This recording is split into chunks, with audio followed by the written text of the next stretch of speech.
Durante décadas, la Unión Soviética ha sido el gran monstruo que amenazaba la humanidad, la libertad y la democracia. ¿Sabes cuál? La Unión Soviética. La Unión Soviética. La Unión Soviética. Actualmente la prueba palpable del fracaso del socialismo. Vuestro modelo crea pobreza. Te lo dije en su... Sí, crea pobreza. El único intento que había en la historia humana, desgraciadamente, de igualdad, lo hicieron los comunistas, ¿no? En los países del este. Y fue un desastre. Pobreza y pobreza. Lo creasteis en la Unión Soviética. Pero si tan mal fue con el socialismo, ¿por qué la mayoría de los que lo vivieron quieren que vuelva? Y es verdad que se fueron, pero no se cuenta la segunda parte. La segunda parte, que en la Alemania del Este, en el Berlín actual, siguen votando a los antiguos comunistas.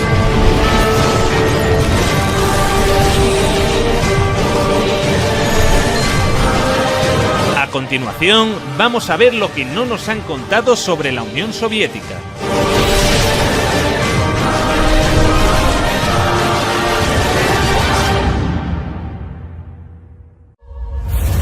Esta es la evolución del PIB ruso en los últimos años del régimen zarista, prácticamente estancado hasta que se produce el origen de la Unión Soviética.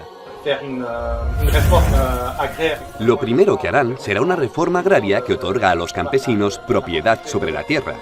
Luego, los primeros años de socialismo, como consecuencia de la Primera Guerra Mundial y la Guerra Civil, fueron complicados. En 1921 se creará el Gosplan, el Centro de Planificación. Será un primer plan basado en la electrificación del país, necesario para desarrollar toda una serie de infraestructuras en un país en el que casi no había nada. Esto es lo que sucede con el PIB soviético cuando se inicia el Gosplan. Lo que muestra que la manera en la que los soviéticos habían organizado la economía no era un fracaso para nada. Hasta 1970, el crecimiento era alto. A partir de entonces, entre 1970 y 1980, el crecimiento era menor. Y el crecimiento del bloque blanco algo mayor. Los mecanismos de bloqueo aparecen en esa época. La única caída significativa fue durante la Segunda Guerra Mundial. Una guerra que, a diferencia de lo que nos vende Hollywood, fue ganada a los nazis gracias a la Unión Soviética.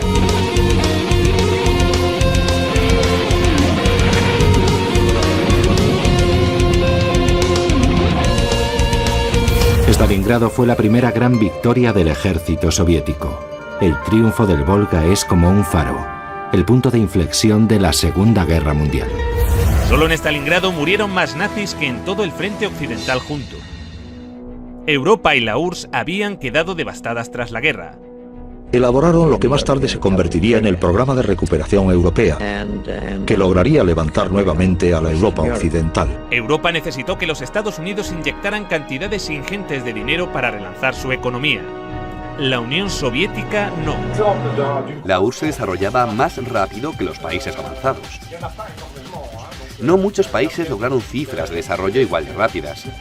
Algunos países de Asia del Este, tras la Segunda Guerra Mundial, lograron altos niveles de desarrollo, pero en la época era inigualable. En el año 1963, Rusia había pasado de un sistema monárquico con una economía agrícola atrasada a multiplicar por 52 su volumen industrial gracias a la economía planificada. La primera vez en la historia que un país alcanza tales cotas de desarrollo sin esclavizar o robar los recursos naturales de países subdesarrollados como hace Occidente. Y la calidad de su industria a menudo superaba la occidental. En la antigua Alemania del Este, la economía comunista más eficiente, las normas estipulaban que las neveras y las lavadoras debían funcionar durante 25 años. Compré esta nevera en Alemania del Este en 1985. Tiene por lo menos 24 años. Nunca he tenido que cambiar la bombilla.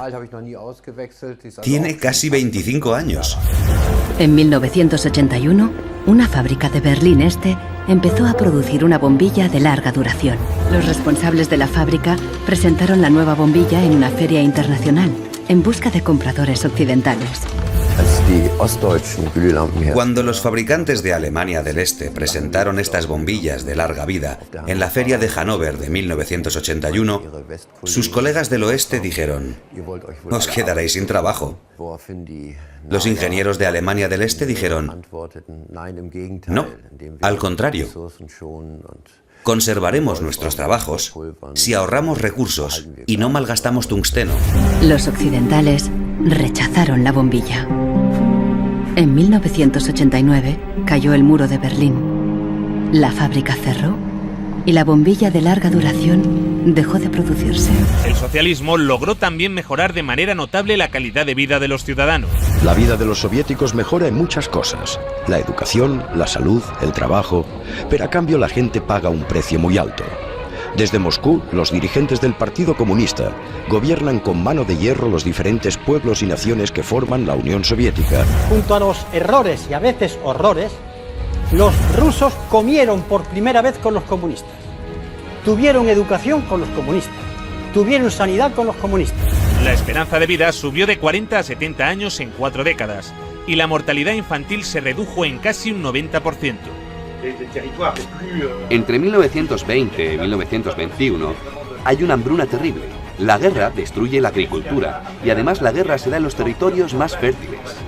La economía planificada también logró resolver esto, tanto que el promedio de estatura aumentó, consecuencia de las mejoras en la alimentación tras la Segunda Guerra Mundial. Esta gráfica muestra los niveles de ingesta calórica per cápita en Europa y los Estados Unidos. Aquí abajo, España. Por encima de todos, la Unión Soviética.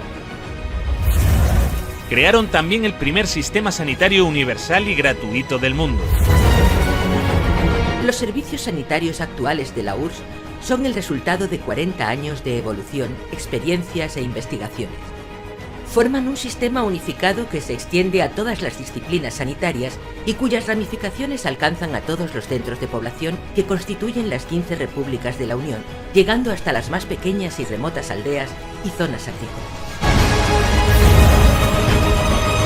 En el año 1980, la URSS tenía más médicos y camas de hospital que los Estados Unidos de América.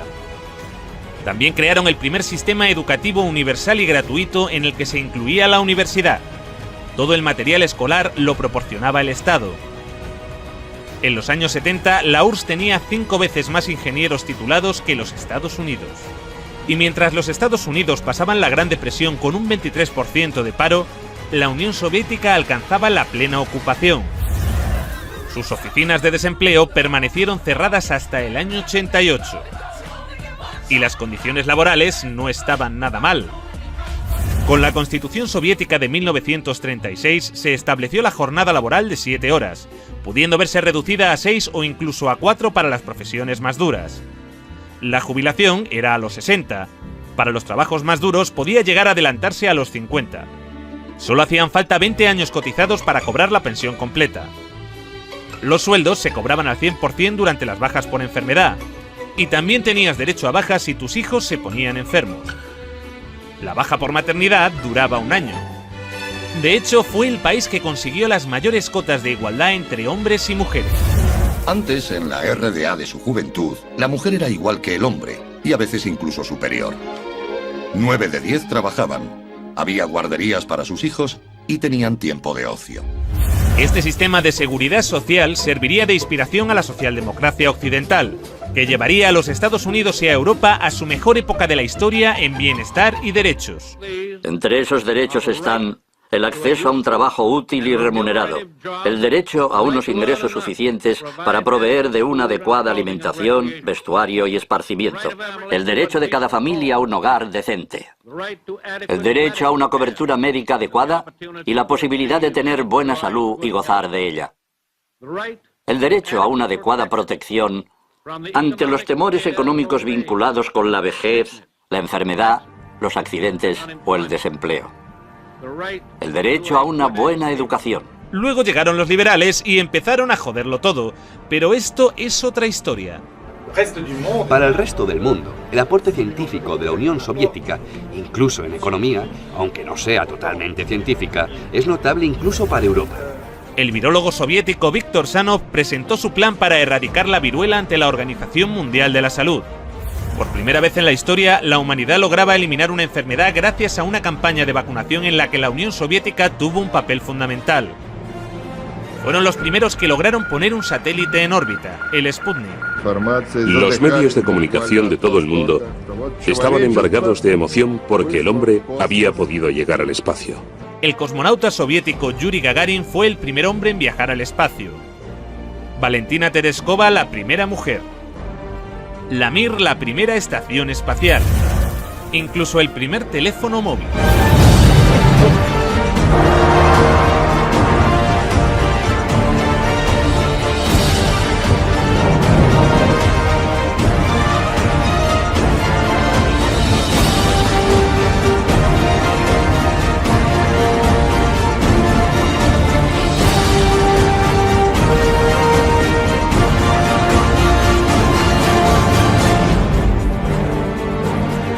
El acceso a los coches era difícil, pero el transporte público era gratuito y amplio. La red ferroviaria llegó a ser de las más grandes y desarrolladas del mundo. Nos enfrentamos al recorrido ferroviario más largo del mundo, el Transiberiano. Una sociedad que había logrado garantizar a todos los ciudadanos los bienes de primera necesidad. La vivienda, el agua, la luz o la calefacción no suponían más de un 30% del salario de un trabajador. Y si no podías permitirte una vivienda, el Estado te la regalaba. En la década de los 60 surgieron bloques de apartamentos en todas las ciudades soviéticas. Claro que estábamos contentos. Esperábamos esos apartamentos como el que espera a que el pastel salga del horno. Estábamos hartos de vivir con otras familias. Cuando nos mudamos nos pareció un paraíso. Vivimos aquí desde entonces y está muy bien. En Occidente, el socialismo causaba un enorme rechazo, entre otras cosas porque al no emitir casi deuda externa, los acreedores del FMI perdían una gran oportunidad de beneficiarse de la riqueza soviética. Sin embargo, mientras Reagan intentaba vender que el socialismo era un desastre, sus propios servicios de inteligencia le llevaban la contraria. En diciembre, un estudio de la CIA indicó que la URSS experimentó un crecimiento económico continuo y una mejoría en el nivel de vida de su población durante los últimos 30 años. Estos son 3 perros, uno americano, uno polaco y uno ruso. Están de visita, ahí el perro americano les explica cómo funcionan las cosas en este país. Y les dice, si ladráis lo suficiente, alguien vendrá y os dará algo de carne. Y el perro polaco pregunta, ¿qué es la carne? El perro ruso pregunta, ¿qué es ladrar? La habilidad de la economía soviética para mantener su viabilidad ante la ausencia de importaciones es mucho mayor que la de la mayoría y posiblemente todas de las economías de otros países industrializados, asegura la CIA en su informe. Pero la aventura socialista llegaría a su fin. A principios de los años 70, las reformas de Kosygin empezaban a descentralizar la economía. Esto produjo que la economía se empezara a ralentizar. 15 años más tarde, Gorbachev, para arreglarlo, decide empezar a liberalizar más el mercado. En 1985, Gorbachev llega al poder y lanza la perestroika. Como él mismo decía, su intención era un socialismo a la sueca. Pero en lugar de relanzar la economía, lo empeoró más. En el año 89, el PIB de la URSS caía por primera vez en décadas. En marzo de 1991 se hizo un referéndum preguntando por la continuidad de la Unión Soviética. Los ciudadanos votaron a favor de mantener la Unión con casi el 80% de los votos. Pero Boris Yeltsin y los Chicago Boys tenían otros planes. Esto sucedió a pesar de un referéndum en el que la mayoría de la población votó por la conservación de la Unión Soviética. En agosto de ese mismo año, una facción del Partido Comunista dio un golpe de Estado. Según la agencia de prensa soviética TASS, el presidente soviético Mikhail Gorbachev ha renunciado a su cargo y ha sido sustituido por Gennady Yanev. Lo que están haciendo es engañar vilmente al pueblo. Esto es un golpe anticonstitucional. El golpe fracasó, pero debilitó lo suficiente al gobierno para iniciar el desmantelamiento de la Unión Soviética encabezado por Boris Yeltsin. Estábamos defendiendo una Rusia libre, y el símbolo de esa Rusia libre era Yeltsin. Un proceso que ya parecía irreversible desde hacía 2 años cuando se produjo la emblemática caída del muro de Berlín. Algo que hoy se recuerda como un gran logro de la humanidad.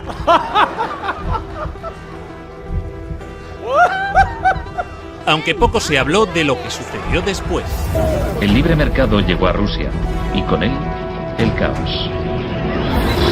Se vendieron empresas estatales a precio de saldo.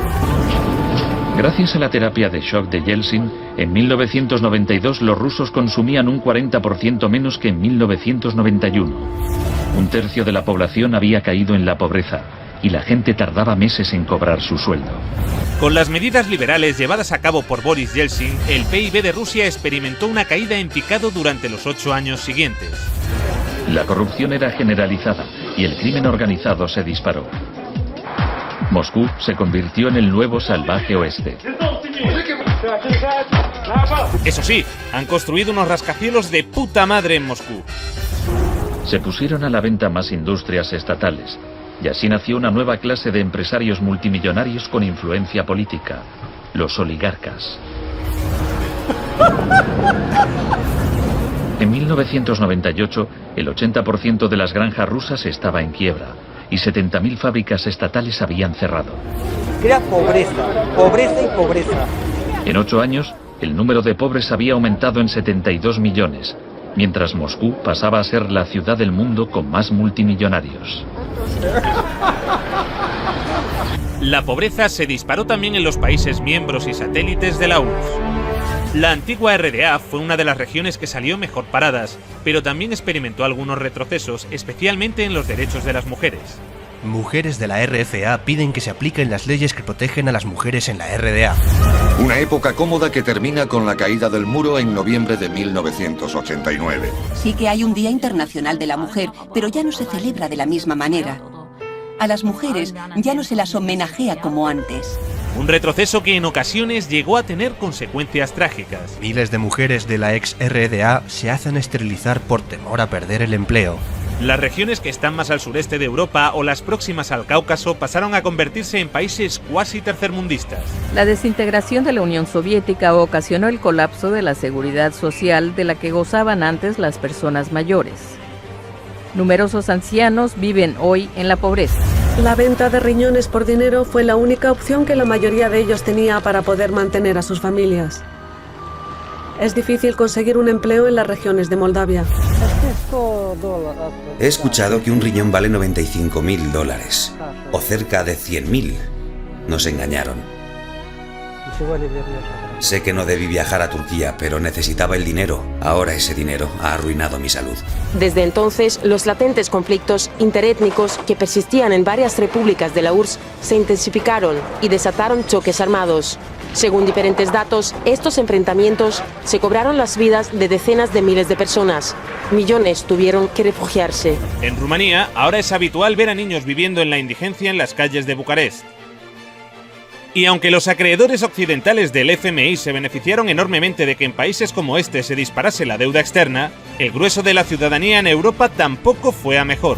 En Europa hay 123 millones de pobres, pero los milmillonarios han continuado creciendo. Por alguna razón, desde la caída del muro de Berlín, en Europa no hemos parado de perder derechos y calidad de vida. Esa gran amenaza que se llamaba el comunismo y que estaba allí, obligó a los conservadores de aquí a tomar una serie de medidas. Dijeron, o les damos escuela y les damos sanidad y algo más, o aquellos del otro lado nos van a comer el turrón. Cuando cayó el telón de acero, esta amenaza desapareció.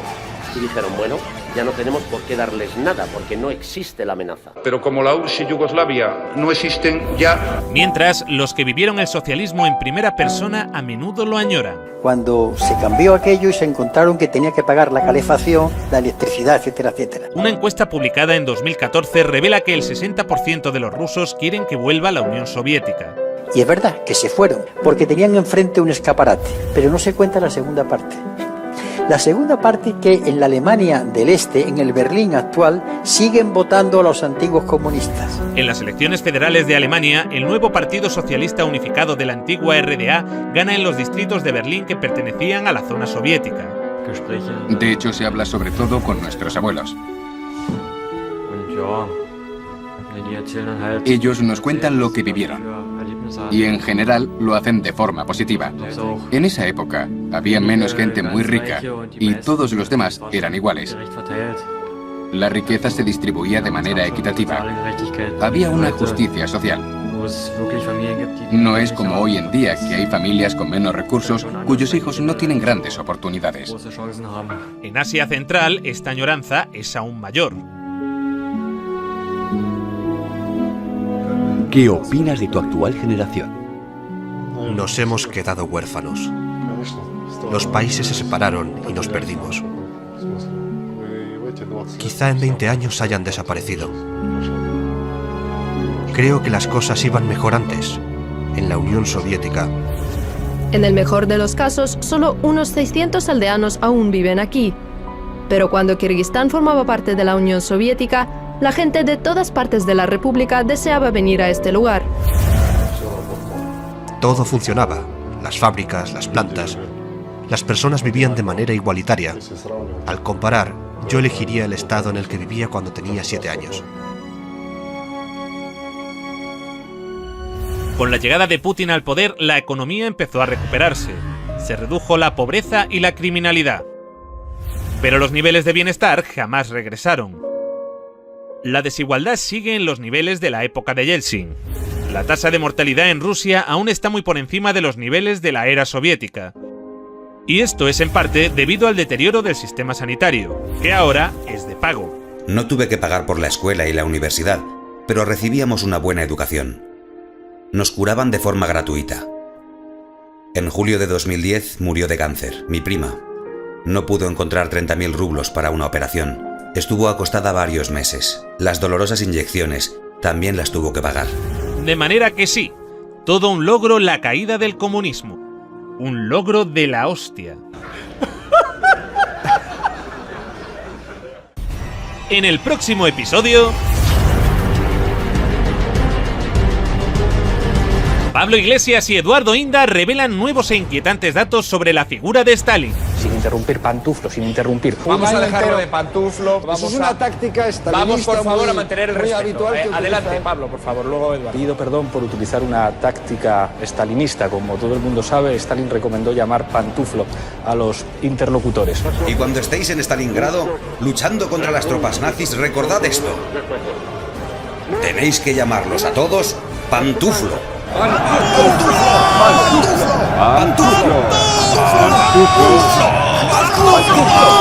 ¿Cambiará esto la opinión que tienen los ciudadanos de Stalin? Yo creo que a Stalin más le hubiera valido invadir Ciudad Rodrigo. Ciudad Rodrigo. Ciudad Rodrigo. Ciudad Rodrigo. Ciudad Rodrigo. ¿Y qué pasa con Ciudad Rodrigo? Si me la chupas te lo digo. Era pobreza, pobreza y pobreza. No hay que olvidar que según el país que promueve golpes de Estado en América Latina y que financia y arma a yihadistas en Oriente Próximo, la URSS no era una democracia. Así que suscríbete.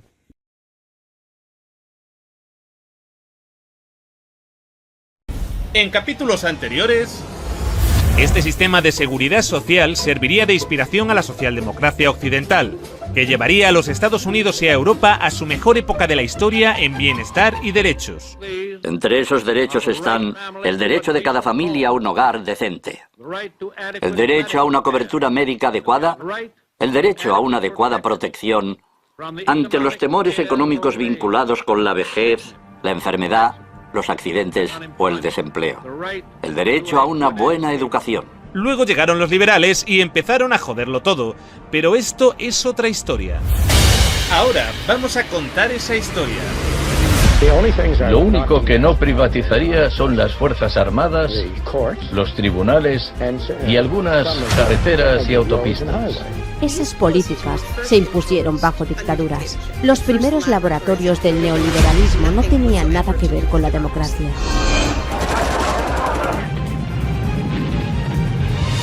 Esta nunca ha sido dictadura, señor. Esta es dicta blanda. Teniente General Jorge Rafael Videla.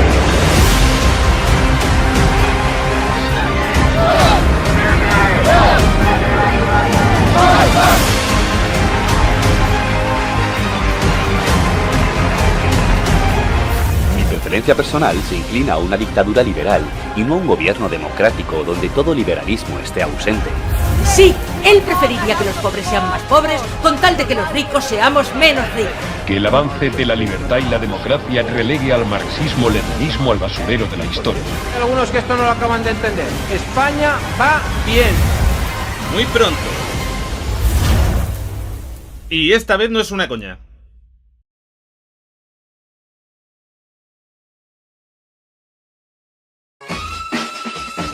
Los pequeños paraísos fiscales como Singapur o Hong Kong son el ejemplo favorito de éxito liberal.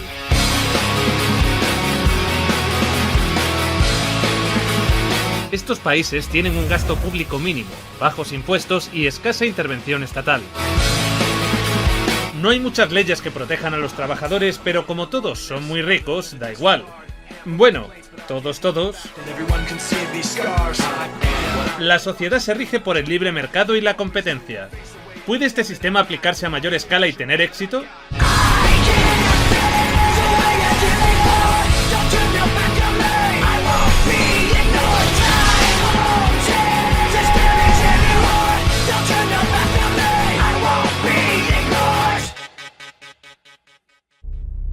Para encontrar algo parecido al modelo liberal a gran escala, debemos remontarnos a hace más de un siglo en el tiempo. Porque el liberalismo no es nada nuevo, en realidad... Eso es muy antiguo. En el siglo XIX, la fiscalidad y el gasto público en las economías más importantes eran mínimos. En un momento en el que pocos países estaban industrializados y la competencia era baja, imperaban los principios del libre mercado. Fue la introducción de más países a este libre mercado lo que finalmente hizo colapsar el sistema. En 1873 se produjo el primer crack bursátil de la historia y con él la primera gran crisis económica de alcance mundial. Esto dio paso a una política económica más regulada, el proteccionismo.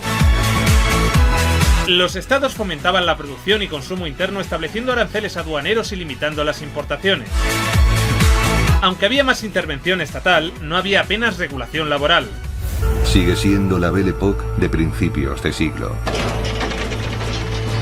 Pero no para todos.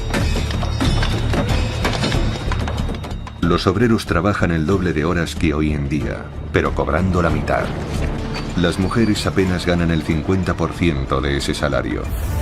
La explotación de las colonias mantenía la estabilidad en las grandes potencias económicas, hasta que el enfrentamiento por estas colonias deriva en la Primera Guerra Mundial.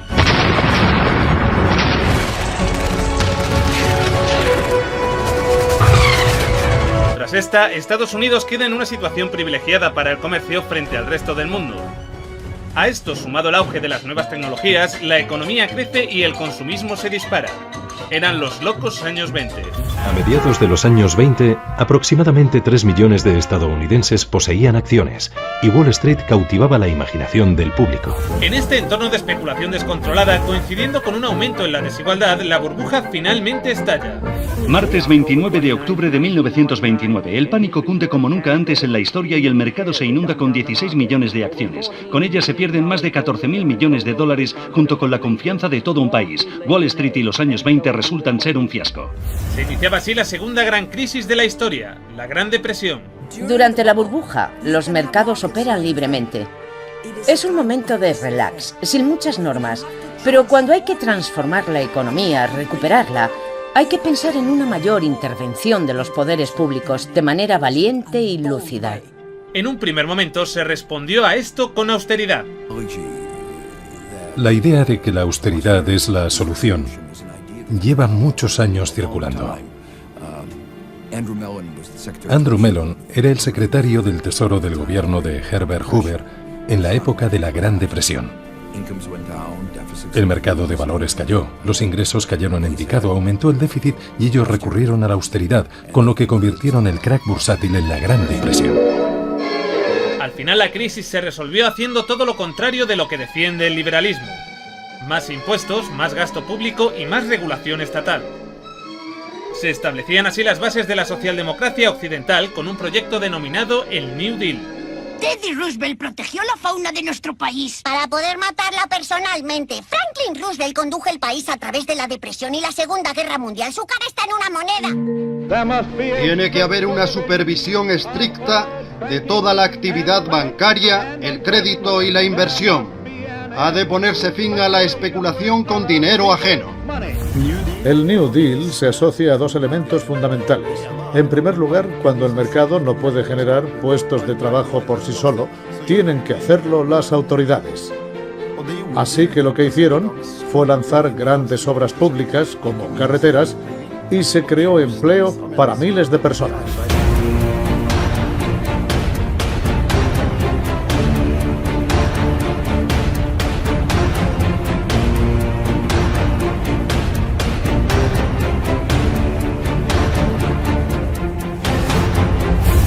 Construimos presas, puentes, autopistas, escuelas, hospitales.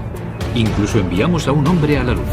Este modelo, promovido por el economista John Maynard Keynes, se trasladó también a Europa tras la Segunda Guerra Mundial con el impulso del Plan Marshall. Todo Occidente construyó entonces lo que se dio a conocer como el estado de bienestar. En Norteamérica nació la seguridad social. Hubo una gran inversión pública. Se usaron todo tipo de fondos públicos para las artes, la vivienda. La jornada laboral se redujo de 10 a 8 horas. Se crearon las prestaciones por desempleo, se universalizaron las pensiones de jubilación, la educación, la sanidad.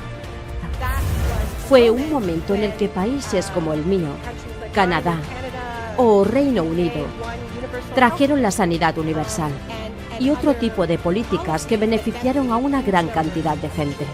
Todo esto al tiempo que se potenciaba el crecimiento económico desde el sector público. Es frecuente que el sector público intervenga para contribuir a crear la infraestructura necesaria en las revoluciones tecnológicas. Pensemos en el ferrocarril, Internet o las carreteras. No basta con crearlas solo en una parte del territorio, tienen que cubrirlo todo. Cada revolución tecnológica lleva asociada una infraestructura que permite utilizar todos los productos derivados de esa revolución. Los países occidentales se habían convertido en referente de prosperidad y bienestar. Sin embargo, desde la Escuela de Chicago, Milton Friedman, uno de los principales promotores de la ideología liberal, se oponía a este sistema. Hace tiempo que me opongo al control de salarios y precios. Creo que implica la injerencia del gobierno en la libertad individual y me parece intolerable. Milton Friedman desde esta universidad libró una guerra contra el New Deal. Friedman era miembro de un grupo llamado Sociedad Mont Pelerin, dirigida por el economista Friedrich von Hayek. Creían que si el gobierno dejaba de prestar servicios y de regular los mercados, los problemas de la economía se resolverían solos. Lo único que no privatizaría son las fuerzas armadas, los tribunales y algunas carreteras y autopistas. Mientras Europa prosperaba con el modelo de Keynes, la Escuela de Chicago empezó a realizar experimentos liberales en América Latina. El primero de ellos tras un golpe de Estado patrocinado por los Estados Unidos contra el gobierno electo de Salvador Allende. Las políticas neoliberales de privatización, la desregularización y los recortes en gasto social, a menudo acompañadas por un aumento del gasto militar. Esas políticas se impusieron bajo dictaduras. Los primeros laboratorios del neoliberalismo no tenían nada que ver con la democracia. Profesores como Friedrich von Hayek y Milton Friedman buscan un laboratorio en el que experimentar el libre mercado y la intervención estatal mínima. Pero como ningún gobierno democrático aceptó implementar sus ideas, recurrieron a Chile con la dictadura de Pinochet, y de allí a la Turquía del general Evren. Chile fue el primer gran experimento neoliberal de la Escuela de Chicago, y el primer gran fracaso. Pinochet impuso las medidas recomendadas por los Chicago Boys, suprimió el control de precios, privatizó empresas estatales, eliminó aranceles de importación y redujo el gasto público.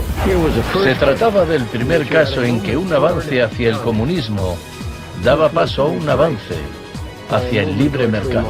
No dio resultado. Al cabo de un año había una inflación del 375% anual, la más alta del mundo.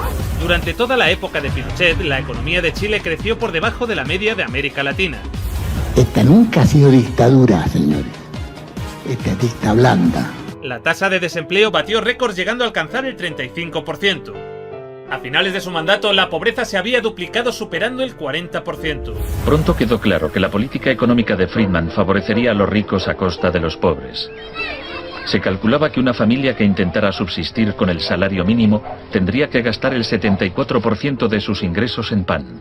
Viajar en autobús o beber leche se había convertido en un lujo. Otro de los grandes experimentos de la Escuela de Chicago fue Argentina. Yo, teniente general Jorge Rafael Videla. Tras un golpe de Estado contra el gobierno de Isabel Perón, se establece una dictadura militar y con ella se impone la economía liberal. Se eliminan las retenciones a la exportación de productos agropecuarios. Se libera el mercado cambiario y financiero. Una de las principales decisiones es eliminar los controles de precios. Así, el mercado se encargará de fijar el valor de los productos sin intervención del Estado. Un año después del golpe, los sueldos habían perdido el 40% de su valor, se cerraban fábricas y la pobreza se disparó. Como en Chile, hubo que aterrorizar al pueblo para que aceptara estas medidas económicas. La tesis de la doctrina del shock es que nos han contado un cuento sobre cómo estas medidas radicales han triunfado en el mundo.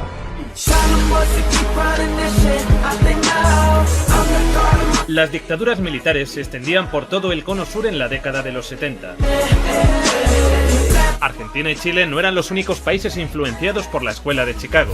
Los seguidores de Friedman ocupaban cargos clave en Brasil y asesoraban el gobierno de Uruguay. Y la Operación Cóndor, promovida por Estados Unidos, se encargaría de reprimir cualquier movimiento de izquierdas que se opusiera a los regímenes. Por fin soy de un movimiento de gente normal que quiere recuperar el poder para la gente. Oye, el Tea Party no es el movimiento ciudadano que crees. De hecho, está financiado por grandes empresas que os utilizan para eliminar leyes y pisotear a todo el mundo. No sería hasta principios de los años 80 cuando una versión más moderada del neoliberalismo llegaría a Occidente de la mano de Margaret Thatcher en Gran Bretaña y de Ronald Reagan en los Estados Unidos. El programa con que Margaret Thatcher llegó al poder se basaba en 4 puntos: recortar el gasto público, bajar los impuestos, reducir el número de empresas estatales o paraestatales, desregular la industria e introducir una política monetaria moderada y estable para combatir la inflación. Ambos, afines a las tesis de Friedman, comprendían que no les sería posible destruir por completo el estado de bienestar, así que aplicaron las políticas neoliberales en la medida que pudieron. Friedrich von Hayek instó a Thatcher a adoptar las políticas de shock económico de Pinochet. Ella replicó: en Gran Bretaña, con sus instituciones democráticas y su necesidad de un alto grado de consenso interno, algunas medidas tomadas en Chile son del todo inaceptables. Friedrich Hayek, asesor de Thatcher, fue una de las principales figuras de la escuela austríaca, otra de las grandes promotoras del liberalismo en Europa. Tras su visita al Chile de Pinochet, dijo esto: mi preferencia personal se inclina a una dictadura liberal y no a un gobierno democrático donde todo liberalismo esté ausente. Para agradecer en pequeña proporción el cariño que usted nos ha demostrado con la ayuda que nos ha prestado. Soy consciente de lo mucho que le debemos por su ayuda durante la campaña de las Malvinas, por el principio de una nueva era en Chile, fundada en una auténtica democracia. Las políticas neoliberales en Inglaterra también supusieron un gran impacto económico y social. Durante sus primeros 3 años en el poder, el paro se duplicó en ciertos sectores, lo que provocó oleadas de huelgas. La tasa de paro alcanzó su nivel más alto desde la Gran Depresión. Se disparó el precio de la vivienda y el aparente éxito económico terminó en otro crack bursátil seguido de 3 años de recesión. A quienes esperan ansiosos que yo haga caso del eslogan favorito de los medios, ¿dar vuelta atrás? Solo puedo decirles una cosa: dad vuelta atrás vosotros si queréis. La dama no es partidaria de ello. Y el crecimiento previo al crack tampoco fue en mérito suyo. Quiero que hablemos de la idea de que Thatcher salvó al Reino Unido. Es lo que hemos estado oyendo una y otra vez. Salvó al país de los trabajadores, los manifestantes, los alborotadores. Y si nos fijamos en este gráfico, vemos la producción de petróleo en el Mar del Norte. Esto es lo que creo que realmente salvó a Gran Bretaña. Si analizamos el gráfico, vemos que la producción de petróleo en el Mar del Norte aumentó justo cuando ella se convirtió en primera dama, y siguió creciendo hasta que dejó el gobierno. Bueno, seamos sinceros. Para empezar, la reina bruja robó el petróleo a los escoceses. Ni siquiera es el petróleo inglés, sino el escocés. Recortó las tasas de interés y bajó los impuestos para financiar la especulación en el sector inmobiliario. Y ahora la mayor parte del petróleo escocés se acabó. La economía ha colapsado y la construcción ha colapsado. El gasto público se redujo en un 10% y se recortaron derechos laborales. Con esto, un auge del clasismo en una sociedad donde cada vez se fomentaba más la criminalización del pobre. Lo que Margaret Thatcher promovió fue una sociedad donde cada uno va a lo suyo. También solía decir que el sentimiento de clase era un concepto comunista. Dividió a la gente en dos bandos e hizo que se pelearan entre sí. Ella quería acabar con ese sentimiento solidario de clase y hacer que todos sintieran que los individuos progresan con su propio esfuerzo.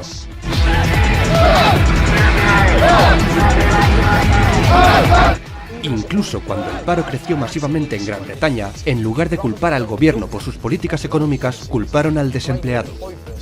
Y lo mismo pasa con la pobreza. Tú eres el culpable. Si trabajases duro, dejarías de ser pobre. ¿Les suena esto de algo? Otra cosa es que se haya decidido, no sé por qué, que dormir en la calle está permitido. Que hay una serie de personas formando parte de organizaciones que no sé si llamar mafias, pero que están organizadas para no solamente sobrevivir, sino tener un muy buen vivir. ¡Jo, tú, cómo vivís los pordioseros! Y que hay casos de las familias que efectivamente estaban en situaciones de necesidad y que a lo mejor luego se compraban una televisión de plasma. Hoy hay un intento deliberado, bien orquestado y muy exitoso de un ataque frente a las clases populares. Y un salario mínimo que te obliga a pagarles, aunque no valgan para nada. Toma 400 euros para depender de papá Estado. Toma un poquito de subvención, pero no te quejes, que es que papá Estado te va a mantener toda la vida. Pues no, señor. Nuevas generaciones somos gente emprendedora. Es un intento de divide y vencerás, de culpar a la gente, a tu vecino, de tus problemas. Tú trabajas duro, pagas tus impuestos, pero ese parado, que vive al otro lado de la carretera, está viviendo de lujo con los impuestos que tú pagas. No tienes que enfadarte con tu jefe porque te paga un salario bajo, ni con el gobierno por recortarte servicios. Debes enfadarte con el desempleado. Y este divide y vencerás es muy efectivo en todo el mundo occidental y lleva a la gente a votar en contra de sus propios intereses económicos. El modelo keynesiano también empezó a desmantelarse en los Estados Unidos con las políticas de Ronald Reagan. Millones de personas se quedaron sin trabajo. El resto tuvo que trabajar 2 veces más. Pero los salarios permanecieron congelados. En lugar de pagarnos sueldos decentes, nos animaron a pedir préstamos hasta que el endeudamiento familiar casi llegó al 100% del PIB. Se disparó el número de personas en quiebra. Nos pareció necesario encarcelar a millones de ciudadanos. Se disparó la venta de antidepresivos. La avaricia de los seguros médicos hizo subir de manera vertiginosa el coste de la asistencia sanitaria. Todo esto fue una gran noticia para la bolsa y para los altos ejecutivos estadounidenses. Seguro que algo de esto también les suena. En España se produce un fenómeno semejante con las políticas llevadas a cabo por José María Aznar. Un candidato que decía ser de centro, pero que cuando llegó al poder optó por una política radical a la altura de Thatcher. Thatcher vendió la industria del acero, el agua, la electricidad, el gas, el teléfono, aerolíneas, el petróleo. Telefónica, Repsol, BBVA, Inditex, el Santander, Endesa. Los gobiernos de Aznar hicieron algo que nadie ha hecho en Europa, que es privatizar por completo sus grandes empresas públicas. Yo siempre pongo un ejemplo, Alemania, Angela Merkel. El 15% de Deutsche Telekom es del gobierno alemán, es del Estado alemán. Todos los gobiernos de nuestro entorno han mantenido, no mayorías, pero sí porcentajes relevantes, que en una gran empresa tener un 12, tener un 15 o tener un 20 te da un enorme control sobre la estrategia y las decisiones de esa empresa. Un sistema de empresa privada no significa un sistema de empresa libre. Significa que lo controla alguien al que la gente no ha elegido. Así que la idea es un picnic de buitres. Se está transfiriendo riqueza del sector público, de las manos del gobierno, que la ha recaudado de la gente de a pie en forma de impuestos, a manos de las empresas y los individuos más ricos del mundo.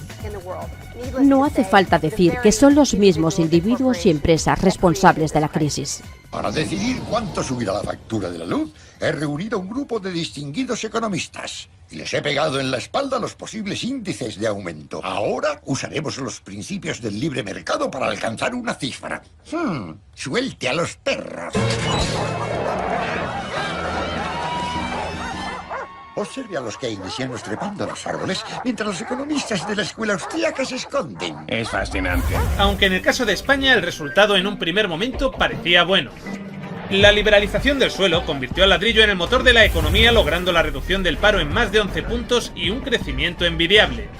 Había comenzado la burbuja inmobiliaria. El éxito de Aznar en la economía está sustentado en algo que se descubrió después, que constituía estar cebando la bomba que luego nos iba a estallar a todos en la mano. Durante esta burbuja, el precio de la vivienda se disparó y, al igual que sucedió en Estados Unidos, los sueldos no crecieron a la par. La deuda de las familias y empresas llegó a superar el 200% del PIB en 2009. Toda la riqueza de la que disfrutaban los españoles había sido en realidad una ilusión. Tras la Segunda Guerra Mundial y la Depresión, hubo un periodo de varias décadas en el que se aprobaron normas muy estrictas y funcionaron bien. Impidieron que se crearan burbujas grandes. Uno de los mecanismos de contención del modelo de Keynes fue la política fiscal que gravaba fuertemente las rentas más altas.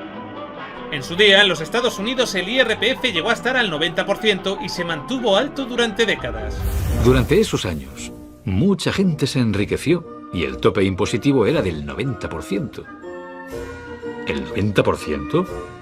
Sí. Esta política fiscal evitaría grandes acumulaciones de capital, haciendo que el dinero se mantuviera en circulación y logrando una sociedad más igualitaria. Y aún iré más allá. Prometo bajar los impuestos a los ricos y usar a los pobres como fuente barata de dientes para fondos de acuario. ¡Sí! ¡Así aprenderán los pobres! ¿Por qué apoyas eso, Fry? ¿Tú no eres rico? Cierto, pero puede que algún día lo sea, así que la gente como yo que vaya teniendo cuidado. Reagan fue el primero que empezó a romper esta progresividad fiscal, bajando los impuestos a los ricos. A los más ricos les redujeron un 50% el tipo del IRPF. La desigualdad se empezó a disparar. Voy a describirles un plan y una esperanza a largo plazo. Que el avance de la libertad y la democracia relegue al marxismo-leninismo al basurero de la historia, tal como ha hecho con otras tiranías que coartan la libertad e impiden que la gente se exprese. El mismo fenómeno sucedió en Inglaterra con Thatcher. La brecha entre el 10% más rico y el 10% más pobre en este país ha crecido sustancialmente al final de su capítulo en la política británica. ¿Cómo puede justificar el hecho de que muchas personas en un distrito electoral como el mío son relativamente mucho más pobres, hay más sin techo y están mucho peor abastecidos que en 1979? La gente de todos los estratos sociales está mejor de lo que estaba en 1979. Lo que está diciendo este honorabilísimo caballero es que preferiría que los pobres fueran más pobres con tal de que los ricos sean menos ricos. De ese modo nunca podrán tener acceso a unas prestaciones sociales mejores como las que nosotros tenemos. Al final de su mandato, la pobreza relativa había aumentado en 10 puntos. La mortalidad en la mayoría de sectores populares creció durante su mandato, incluyendo las tasas de suicidio, homicidio y alcoholismo, apareciendo de nuevo un problema que había desaparecido: el hambre. Sí, él preferiría que los pobres sean más pobres con tal de que los ricos seamos menos ricos. Y hoy España, el país de la OCDE donde más crece la desigualdad. Las empresas del IBEX ganan un 37% más y reducen el sueldo medio de sus empleados un 1,5%. Antes de Aznar, Felipe González ya había atacado la progresividad fiscal bajando los impuestos a las rentas más altas. Un presidente que decía ser socialista. En España hay mucha riqueza. El problema es que cada vez se ha ido concentrando en menos manos y en las rentas más altas. Todos los que se beneficiaron de los procesos de privatización de los años 90 hicieron enormes fortunas, se generaron enormes excedentes. ¿Sabes cuál es el problema? Que no se invirtieron aquí, se invirtieron en abrir mercados fuera. Durante unos 30 años no se produjeron crisis financieras, pero luego, bajo la influencia del fundamentalismo del mercado y de la idea de que los mercados funcionaban solos, una ideología que aplicaron Thatcher, Reagan y demás, estas normas se eliminaron. El segundo elemento del New Deal es la introducción de una distinción muy clara entre los bancos comerciales y los bancos de inversión. Ese es el objeto de la ley Glass-Steagall. Las regulaciones se empezaron a eliminar con los gobiernos de Thatcher y Reagan en los años 80. Lo llamaron el Big Bang. En 1986 se desregularon los servicios financieros y la banca. El argumento era, no hay crisis, así que ¿para qué necesitamos las normas?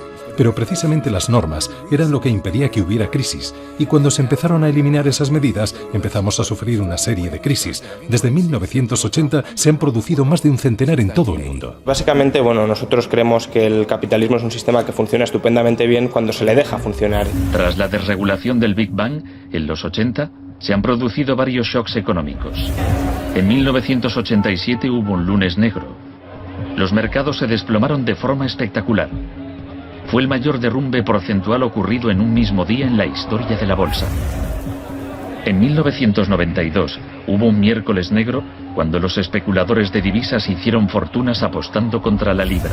En 1997 estalló la crisis asiática. En un año, 600.000 millones de dólares se perdieron en las bolsas de Asia. En el año 99 se deroga la ley Glass-Steagall. Y en el 2000, George Bush aprueba la ley de modernización de futuros para impedir la regulación de derivados financieros. Es entonces cuando los bancos empezaron a conceder préstamos hipotecarios de alto riesgo a lo loco. Y no solo los bancos estadounidenses, también en España. Y finalmente, en septiembre de 2008, los mercados financieros implosionaron. Al igual que había sucedido en el pasado, con la llegada de los picos de desigualdad se produjo la llegada de una gigantesca crisis mundial. El mercado no está funcionando correctamente. Ha habido una pérdida generalizada de confianza. Un desastre. El sistema financiero se resquebraja. Ha crecido muy bien en los últimos 4 años y ahora está en un periodo de desaceleración. Esta crisis está claramente considerada por casi todo el mundo un resultado directo de esta ideología concreta, de la desregularización y la privatización. El poder público tiene que intervenir y la gente tiene que enfadarse mucho. Como se hizo en los años dorados posteriores a la Segunda Guerra Mundial, se puede limitar la circulación de capitales. Hoy día aún no parece que haya ningún movimiento destinado a reconducir la situación como sucedió en los años 30 y finales de los 40. De momento el único intento ha venido de uno de los países europeos más castigados por la crisis, Grecia. No estoy exagerando cuando afirmo que mi país en los últimos años se ha convertido en un laboratorio para el experimento de la austeridad. Pero la experiencia ha fracasado. Pero la Troika fulminó esta vía de inmediato. Empezó sin democracia. Empezó con la dictadura, impuesta con la fuerza bruta, con la tortura y el miedo. Cuando empezó la era democrática en la década de los 80, hizo falta otro mecanismo para mantener a los países a raya. Y ese mecanismo fue la deuda. Tsipras finalmente asumió los dictados de la Troika, recortó en pensiones y privatizó los sectores estratégicos más rentables. Más allá de mantenerse al día con los pagos de la deuda, la situación en Grecia sigue sin mejorar. Nadie privatiza o desregula a no ser que haya un martillo sobre la cabeza, como ahora en Grecia, y en España o en Italia, donde hay una tremenda presión sobre el gobierno, debido a una situación financiera desesperada. El trato que la élite financiera da hoy a Grecia no es muy distinto al que se le dio en su día a Alemania tras la Primera Guerra Mundial. Con este nuevo Tratado de Versalles, que para la gente lo sepa es el tratado que precedió al nacimiento del nazismo, porque impuso a Alemania unas condiciones imposibles de cumplir que la abocaron a la miseria. Ese auge del nazismo se está dando hoy en Grecia y en otros países de Europa. Sin embargo, antaño existió también una fuerza antagónica que fue determinante para reconducir la historia: el comunismo. ¡Comunistas! Vamos a daros la peor paliza que hayáis recibido jamás. La Unión Soviética no solo venció a los nazis, también creó el primer estado de bienestar, obligando a las oligarquías occidentales a adoptar una política más justa. Fue un momento de rápida transformación. De hecho, la sociedad se movió tanto a la izquierda que el New Deal fue un compromiso del capitalismo para salvarse a sí mismo de un cambio revolucionario. Lo que nos muestra la historia es que las épocas doradas llegaron siempre después de épocas de enorme decadencia. Una decadencia a la que aún no hemos llegado. Creo que estamos en una encrucijada, un punto muy importante, en que puede generarse una época dorada de la sostenibilidad y el desarrollo global. Pero hay que trabajar para ello, y quizá tiene que empeorar todo mucho antes de mejorar. En 1937, año clave para el New Deal, ¿saben cuántas huelgas se declararon en Estados Unidos? 4.740 huelgas que duraban un promedio de 20 días. ¿Saben cuántas huelgas hubo en 2007? 21. Si queremos políticas contra la crisis, que hagan de este mundo un sitio más sano, justo y pacífico, tendremos que salir ahí fuera y obligarlos. Gracias.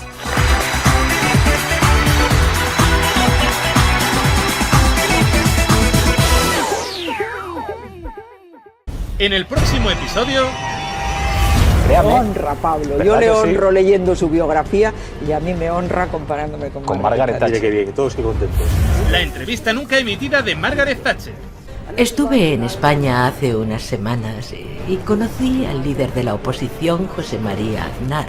Me dijo que su mayor deseo era poder algún día joder tanto a los españoles como yo estaba jodiendo a los ingleses. España va bien. Entonces yo le dije, no querido, yo no estoy jodiendo a los ingleses. Yo estoy jodiendo a Europa entera. Mientras, la amenaza neoconservadora aterra a los estadounidenses. Donald Trump ha presentado hoy el programa económico. Contempla una de las mayores reformas fiscales desde la presidencia de Ronald Reagan. Bueno, es cierto que me inspiré en Reagan para algunas cosas, pero la que os quiere clavar el Tratado de Libre Comercio es Hillary. Solo tenemos un precedente, que es el tratado que firmó Estados Unidos con Canadá y México, y vimos cómo la entrada del maíz americano supuso la pérdida de 1,5 millones de empleos. Y como los medios me han presentado a mí como un pirado, seguro que al final Hillary gana y se la clava a los europeos, como Reagan se la clavó a los mexicanos. Algo de lo que seguro que los españoles no tienen ni idea. Porque, claro, no pasó en Venezuela. Eso es muy antiguo. Después de hundir a varios países con sus políticas, Friedman creó una cosa llamada Índice de Libertad Económica. Hoy ese índice es a los liberales lo que la Biblia a los cristianos.